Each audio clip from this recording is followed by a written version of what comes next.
Sejumlah kasus di masa lalu, disinilah transaksi buying voter, membeli suara. Nah, sekarang bagaimana pemilu 2024 ini? Kira-kira potensi kecurangannya di mana? Coba kita bedah. Tiap TPS itu kan 300 pemilih. Tiap TPS ya. Jumlah TPS pada 2024 nanti ini adalah 840.000. Satu TPS 300 pemilih, maka yang pertama yang harus diawasi adalah daftar pemilih yang ada di TPS itu.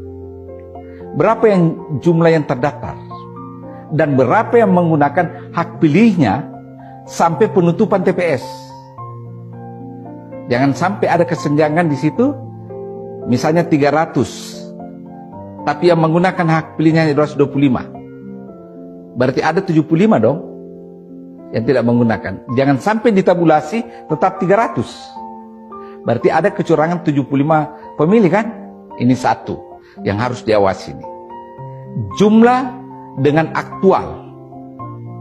Yang kedua, cara menghitung surat suara yang sah. Jangan sampai petugas TPS seenaknya saja mengatakan ini tidak sah. Hanya kebetulan yang dicoblos itu bukan partai favoritnya atau bukan calon yang diunggulkan. Kurang kelekukannya, ini kan manual semua ini. Ya tak? Itu harus diawasi baik-baik itu. Memperhatikan ketika surat suara dibuka itu dan dinyatakan sah atau tidak. Hati-hati.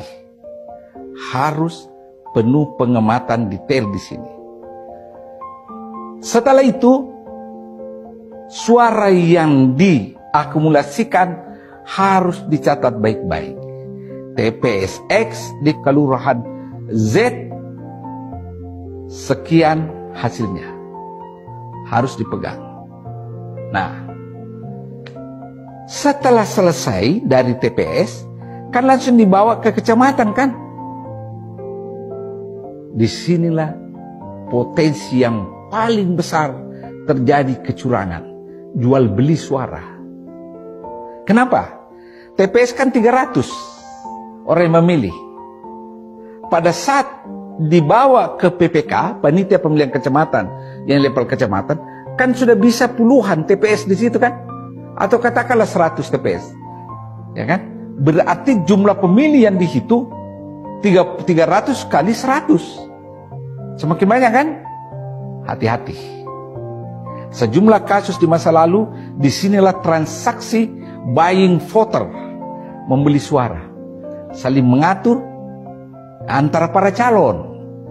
Biasanya itu. Kalau partai tertentu yang biasanya bermain dengan petugas atau penyelenggara pemilu.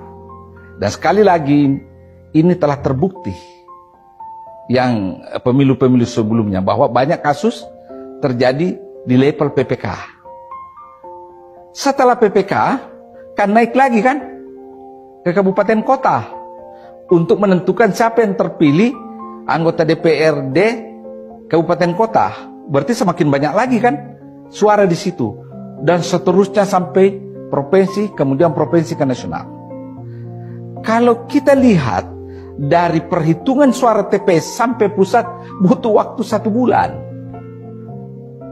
Potensi kecurangan dalam 1 bulan ini, jangankan 1 bulan, 5 menit atau 1 menit itu kecurangan bisa terjadi.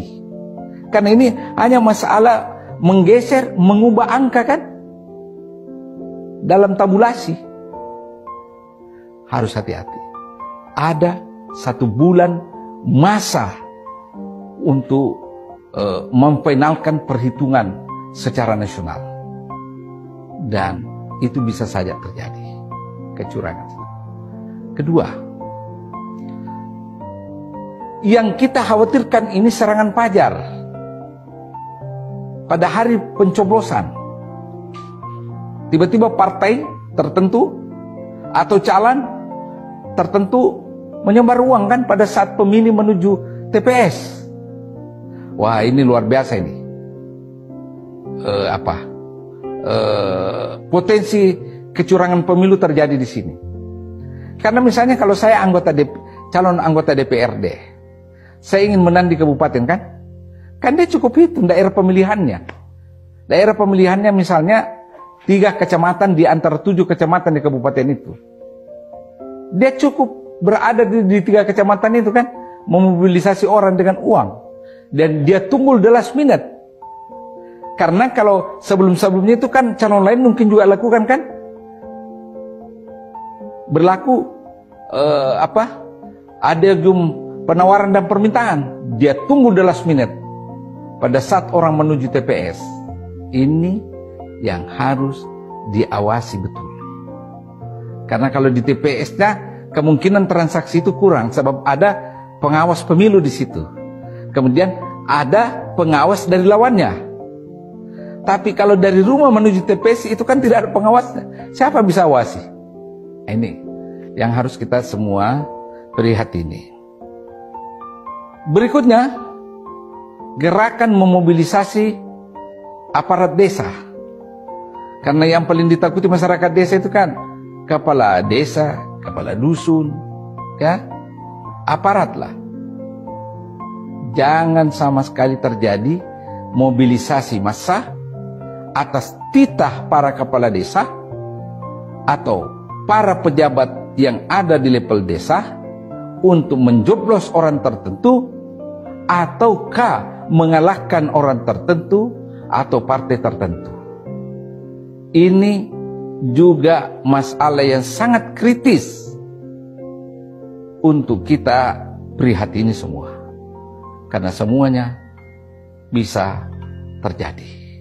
Ya, saya kira yang penting itu memang tidak ada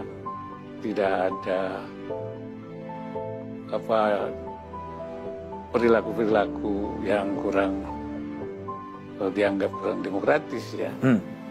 Baik dari penyelenggara pemilu, dari aparat, juga termasuk juga dari peserta ya, pemilu itu sendiri. Jangan ada juga